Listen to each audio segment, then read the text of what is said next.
Assalamualaikum warahmatullahi wabarakatuh. Perkenalkan, nama saya Edi Supriyanto, Kepala SMA Negeri 3 Pandeglang. Kesempatan ini akan memaparkan tentang penerapan lesson study dalam mendampingi guru.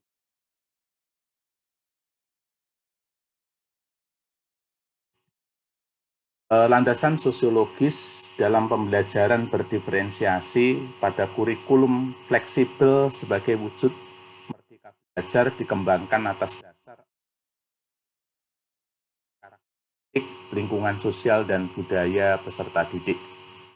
Heterogenitas peserta didik ini masih merupakan permasalahan yang kurang mendapat perhatian sehingga dapat berdampak pada rendahnya hasil belajar. Dalam bukunya, Pusara, Ki Hajar Dewantoro menyatakan tidak baik menyeragamkan hal-hal yang tidak perlu atau tidak bisa diseragamkan. Difasilitasi dengan pembelajaran berdiferensiasi adalah proses belajar mengajar di mana peserta didik dapat mempelajari materi pelajaran sesuai dengan kemampuan dan kebutuhannya masing-masing, sehingga mereka tidak frustasi dan merasa gagal dalam pengalaman belajarnya. Ada 3 aspek pembelajaran berdiferensiasi, yaitu aspek konten, dan aspek proses atau kegiatan-kegiatan yang akan dilakukan oleh peserta didik di kelas, pembuatan produk yang dilakukan di bagian akhir yang dapat mengukur ketercapaian tujuan pembelajaran. Prinsip dasar pembelajaran berdiferensiasi harus memperhatikan lingkungan belajar, kurikulum berkualitas, asesmen secara berkelanjutan, pengajaran responsif, kepemimpinan dan rutinitas kelas. Pandangan terhadap peserta didik dalam pembelajaran berdiferensiasi memperhatikan minat, kesiapan belajar, dan keragaman profil belajar. Aspek pembelajaran berdiferensiasi meliputi konten, proses, produk, dan lingkungan belajar. Bagian elemen pembelajaran berdiferensiasi, kalau kita perhatikan dari bagian ini bahwa penerapan pembelajaran berdiferensiasi dapat dilakukan dengan cara membedakan konten, proses, produk, atau lingkungan belajar berdasarkan hasil asesmen diagnostik murid yang meliputi kesiapan belajar, minat, maupun profil belajarnya. Tahapan penerapan pembelajaran berdiferensiasi yang pertama adalah melakukan analisis kurikulum,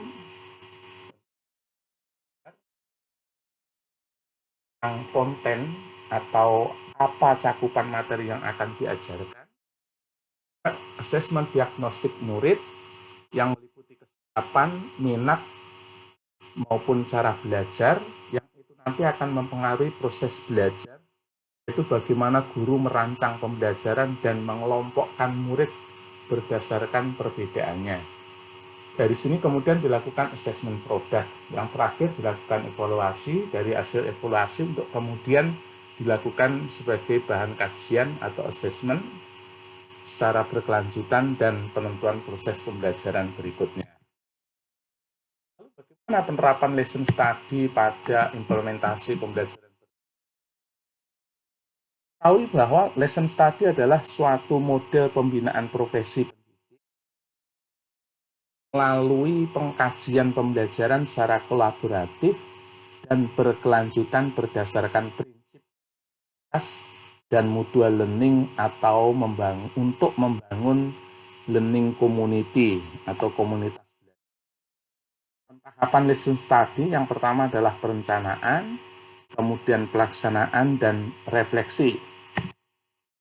Pada tahap perencanaan, lesson study dalam implementasi pembelajaran berdiferensiasi sesuai yang sudah kita pahami sebelumnya ada 2. Yang pertama adalah analisis kurikulum, adalah asesmen diagnostik murid. Perencanaan dalam lesson study yang pertama adalah untuk menyusun skenario pembelajaran beserta perangkatnya dan instrumen observasi berdasarkan hasil analisis kurikulum maupun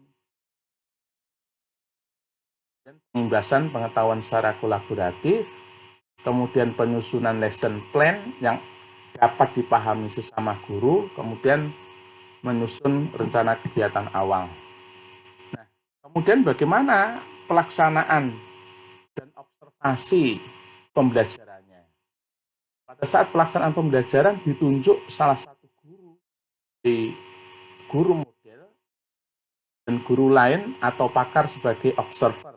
Sehingga ketika guru model adalah mengimplementasikan lesson plan atau perencanaan pembelajaran yang telah dibuat secara bersama-sama, dan guru yang lain sebagai observer memperhatikan aktivitas belajar siswa dan hal-hal yang perlu dilakukan, hal-hal yang baik maupun hal-hal yang perlu diperbaiki pada pembelajaran berikutnya. Ada beberapa observer yang sedang melakukan pengamatan terhadap aktivitas belajar. Nah, fokus pembelajaran berdiferensiasi adalah berpusat pada murid. Kemudian tahap yang terakhir adalah refleksi. Pada tahap refleksi ini yang pertama dilakukan adalah penyampaian kesan penyaji atau guru model tentang pelaksanaan pembelajaran yang telah dilakukan. Yang kedua adalah tanggapan dari observer yang berfokus pada pembelajaran siswa. Dan yang ketiga adalah tanggapan balik dari guru model. Kemudian dari sini dilakukan simpulan dan saran untuk perbaikan pada pembelajaran berikutnya. Nanti pengen seluruh video reflektif juga.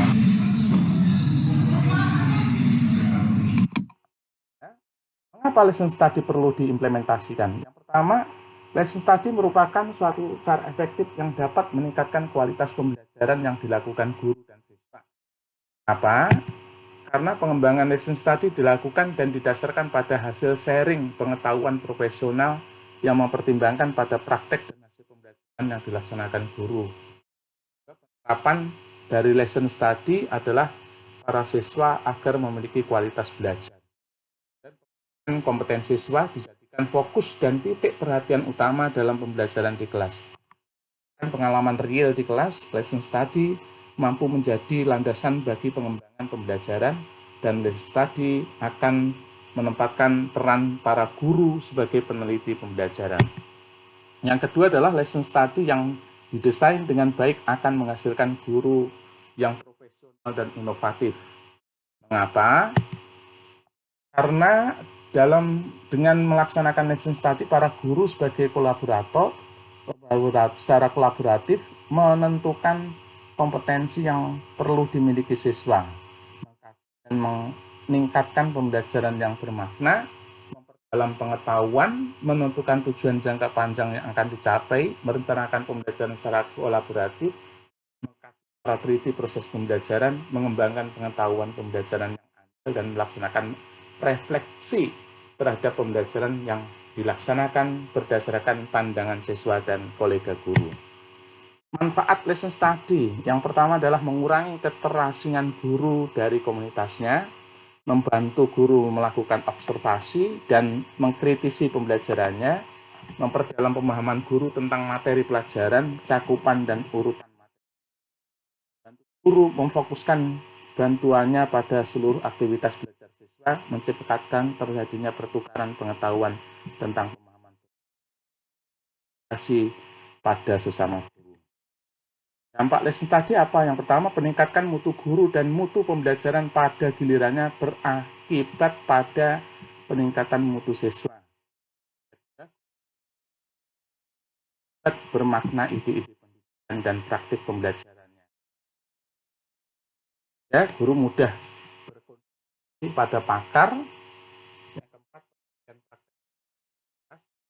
peningkatan kolaborasi antar.